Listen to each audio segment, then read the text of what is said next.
20 തവണ ഇന്ത്യൻ ആർമിയുടെ തോക്കിൻ മുന്നിൽ നിന്ന് രക്ഷപ്പെട്ട 2 വർഷത്തോളമായി നമ്മുടെ മണ്ണിൽ ഒളിച്ചു കഴിഞ്ഞ ജെയ്ഷെ ഭീകരനായ സെയ്ഫുള്ള ഉൾപ്പെടെ 3 പാക് ഭീകരരെ ലക്ഷ്യം വെച്ചുള്ള നീക്കം.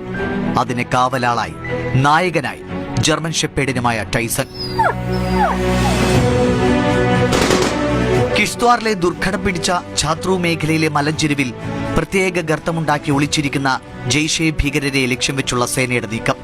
ഇന്റലിജൻസ് വിവരത്തിന്റെ അടിസ്ഥാനത്തിൽ ടൈസൺ ഉൾപ്പെടെയുള്ള ഇന്ത്യൻ സേന മലമുകളിലേക്ക് നീങ്ങി.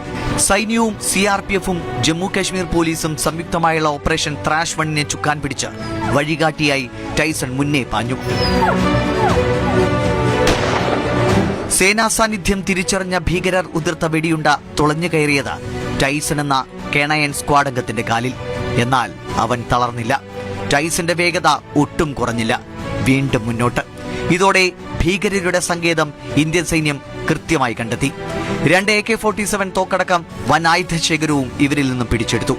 പരിക്കേറ്റ ടൈസണുമായി ഹെലികോപ്റ്റർ ആശുപത്രിയിലേക്ക്. സുഖം പ്രാപിച്ചു വരുന്നതായാണ് റിപ്പോർട്ട്. ഇത്തവണ ടൈസന്റെ സഹായത്തോടെ ഭീകരരെ വധിക്കാനായതിന്റെ ആശ്വാസത്തിലാണ് ഛാത്രൂ നിവാസികളും. 2024 ഒക്ടോബറിലുണ്ടായ സമാനമായൊരു ദൗത്യത്തിൽ ഫാന്റം എന്ന ബെൽജിയൻ മാൽനോയിസിന് തന്റെ സംഘത്തെ രക്ഷിക്കുന്നതിനിടെ ജീവൻ ബലിയർപ്പിക്കേണ്ടി വന്നിരുന്നു.